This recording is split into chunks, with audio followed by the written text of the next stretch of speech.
Lancer un produit, ça fait souvent penser à une montagne de stress, pas vrai?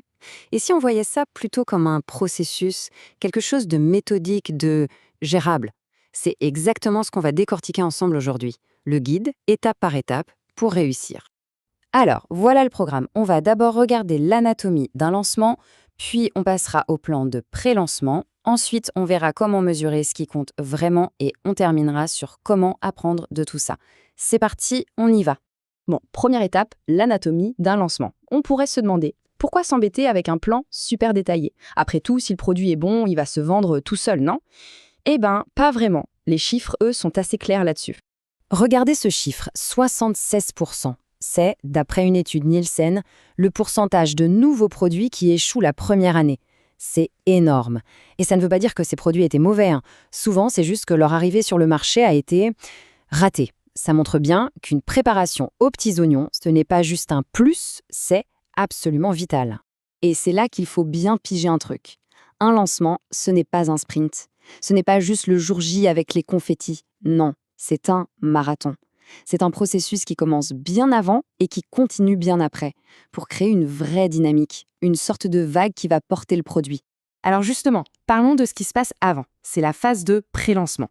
Et honnêtement, c'est là que 90% du succès se joue. C'est le moment où on transforme le brouillard et l'incertitude en un plan d'action super clair. On va voir comment on construit ces fondations solides. Le blog Harvester propose un cadre tout bête mais hyper efficace. Il repose sur 4 questions simples. Quoi, combien, comment et quand, qui.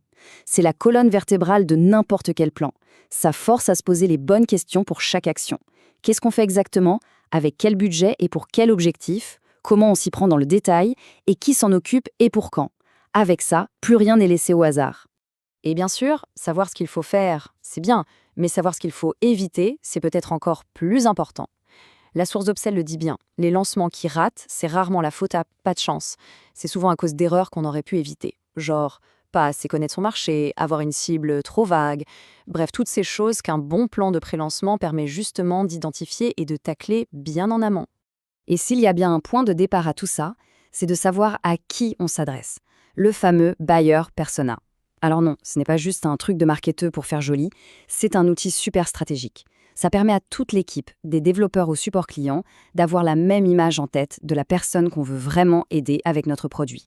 Et ça, cette citation, ça résume parfaitement le changement de perspective qu'il faut avoir. Il faut arrêter de voir le jour du lancement comme la ligne d'arrivée. En fait, c'est tout le contraire. C'est le coup de feu qui lance la course. Le vrai marathon commence à ce moment précis. Et toute la préparation, c'était juste l'échauffement pour être sûr d'être prêt. Ok, la course est lancée. Maintenant, comment on sait si on court dans la bonne direction et à la bonne vitesse? C'est là que les données deviennent nos meilleurs amis. Et notre tableau de bord, ce sont les KPI, les fameux indicateurs clés de performance. L'article de Tiga explique bien qu'il faut regarder 3 grandes familles de KPI. D'abord, ceux liés au produit lui-même. Ensuite, les KPI marketing. Et enfin, les KPI business. C'est en regardant ces 3 domaines ensemble qu'on a l'histoire complète, du premier intérêt d'un utilisateur jusqu'à l'impact sur les finances de l'entreprise.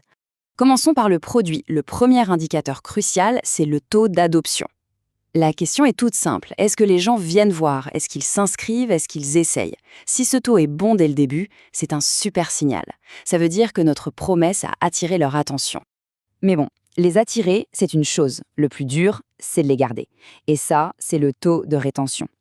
La question, là, elle est encore plus fondamentale. Est-ce que les gens reviennent? C'est ça, le vrai test. Ça montre si notre produit apporte une vraie valeur sur le long terme, s'il résout un problème durablement.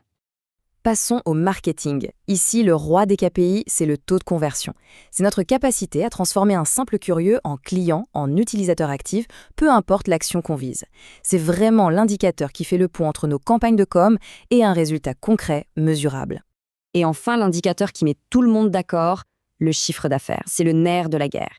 Il nous dit si le produit est non seulement apprécié, mais aussi s'il est viable économiquement. C'est la mesure la plus brute, la plus directe du succès financier du lancement.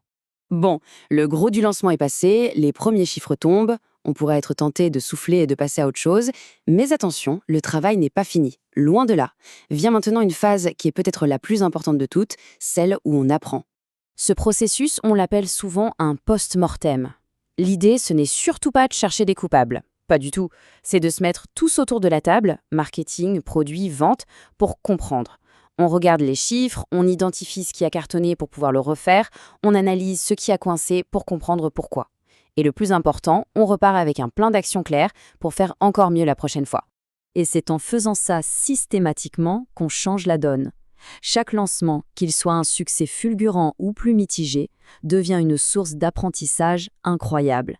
C'est comme ça qu'on devient meilleur, collectivement. Parce que souvent, les leçons les plus importantes, on ne les voit pas dans le stress du moment, mais bien après, quand on prend le temps de regarder en arrière à tête reposée.